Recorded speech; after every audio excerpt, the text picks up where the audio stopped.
Dude, you don't even have to pick up the microphone. You can just chow down. Colton Herta, you smell like champagne. That means you've done a good job today. First win of the year for you. First win of the year for Andretti Autosport.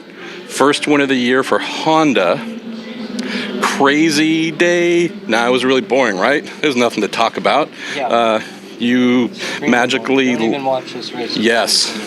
Magically led from 14th place.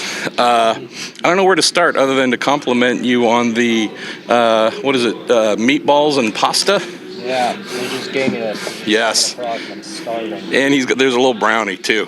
He's going to eat. So you got a trophy, like the biggest and heaviest one, so that's cool. Wash that down with champagne, by the way. Don't drink water. That's for nobodies like me. Yeah, it's all I've had, so therefore it's for losers. So pasta, champagne, and a brownie. This guy's winning at life. Let's talk about this pretty awesome, what proved to be high strategery on behalf of your team to get you in before anybody else get off those wets. That looked like it might have been a gamble. Did it feel like a gamble? No. So we said before the race, I said, if you want to come in, you let us know. So I let him know. I was thinking about it going down the back straight.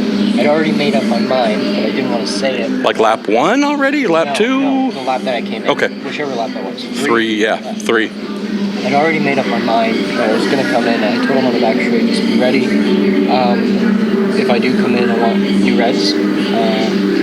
And then, because I didn't want everybody in front of me to be listening on the radios, right? And then dive in and be like, oh, no, that was for nothing. That was smart, man. Keeping that to yourself. Yeah, and so we did that. I told him as soon as I was coming into the pit lane, I want reds, obviously. I'm hitting in the pits, ready. And yeah, it ended up, I thought it was maybe a little bit early, but I thought, we're starting 14th, we need to get aggressive and do something. I wasn't sure if it was just going to be a dry race from there on out, or what was going to happen.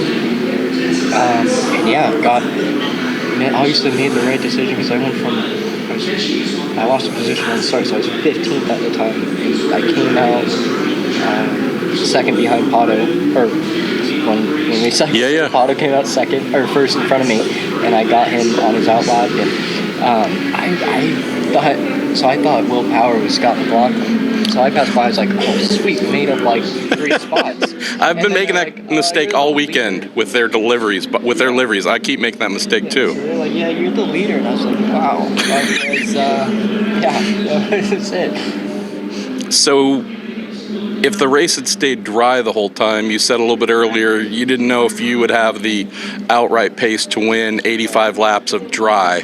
Tell us about wet, though, because we had full wet at the end, or portions. We had somewhat wet. I mean, it was every type of condition during various stages. Rains were the thing at some times. It was still raining, but you could be on slicks. Tell us about managing that, man, because of all the wins you've had, this one seems like it asked the most of you. Yeah, this was the hardest race I've ever done. Wow. For sure. The sprint races and everything I've done before, right, it's never been conditions on and off and on and off. And even in my races in 24 hours, I've had difficult situations, but you're not in the car for that many changes in weather and stuff. And so it was very strange. It was so intense to keep focused for that long. These brake zones where you think, I don't know if I'm going to stay on the track because it's not stopping, and it does. And so, that was crazy. I enjoyed every bit of it. Well, you managed to avoid a spinning Jimmy Johnson, so that was a good thing. Right. There was a lot of adversity going on that wasn't necessarily happening immediately in front of you, but there were so many variables going on. It seemed like, I don't want to say luck was a big part of it, but it just seemed like being able to go hard, be aggressive, not necessarily get caught up in big clumps of other drivers, that was also an important part of your day. Yeah, and like I said before, I didn't have a car I had a car that could work in the dry and in the wet, which does not happen. Yeah. It's very, very rare. I've actually never had it in my career. Wow. I've never had a car that from wet to dry is dominant in both ways. And so, obviously, what Nathan's doing, Brian Page. Nathan O'Rourke, yep, race engineer. Page, everyone recognizes that last name. He's another one of my engineers. And so yeah, it was awesome. It was awesome car to just, even if it was just a test day, it would have been awesome just to drive that car. Because on a test day or a race, it's just pure joy when you're in a car that just works.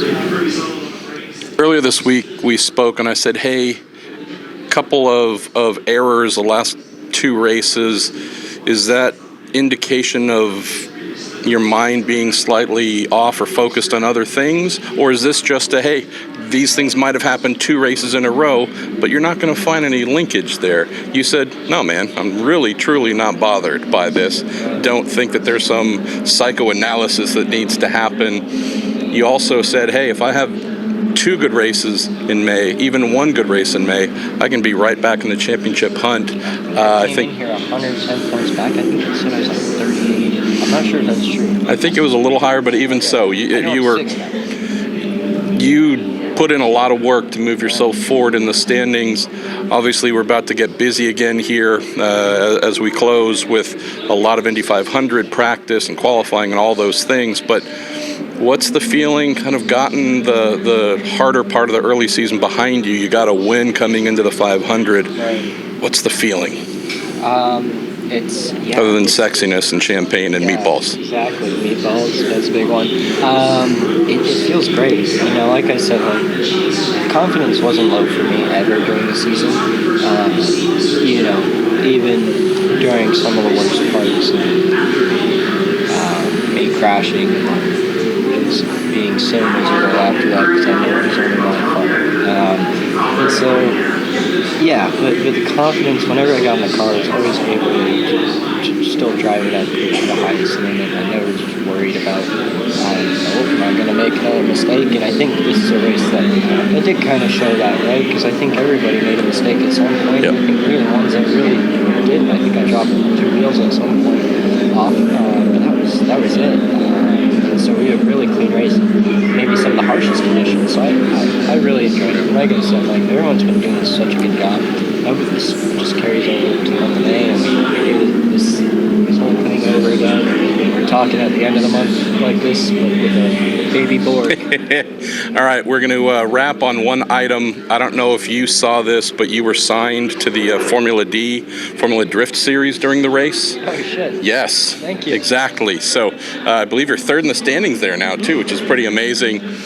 Tell us about, it wasn't Tokyo Drift. I don't know. Was it Long Beach Drift? What was that? And tell us what that was like inside the car, because you turned as far as you could turn. And how'd you hold on to that? I don't know. I was on the rack stops, and I guess for people that don't know what that means, it's, basically all the wheel that you can put into one side of the car, the rack stops. So you're on the rack stops. We got educated. Yeah, dirt. Maybe it's probably self-explanatory, and I just wasted 30 seconds of everybody's We'll time. never get it back. But yeah, I was on it. It's the most I've ever been on the rack stops in any car. And I was waiting for it to go, but it never bit and went. And then I finally was adding a little bit of throttle to kind of stabilize it, get more weight on the rear to kind of hope it snaps back, and which it did. So yeah, call it luck, call it skill. I don't know what the hell happened. I still haven't seen the video or the data or anything, so I don't know what happened. My thinking at the moment is that maybe I went a little bit wider than I had been before. I got just on a little bit of a damp patch, and that just made me break traction very fast. Could we get you to do that during the Indy 500 in a corner? I've already done that. Video's up on my Twitter. No, I know, but I understand. I think I'm overdoing that. All right.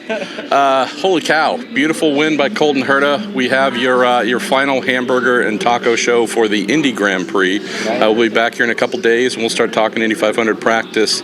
Congratulations, man! This thing weighs a ton, by the way. I think you have to carry it too. I'm gonna make Lindsay carry it. Don't make Lindsay carry it. She's super nice. No, she's gonna carry it, and I'm gonna eat my food. All right, he's got a brownie to eat. We'll talk to you here shortly.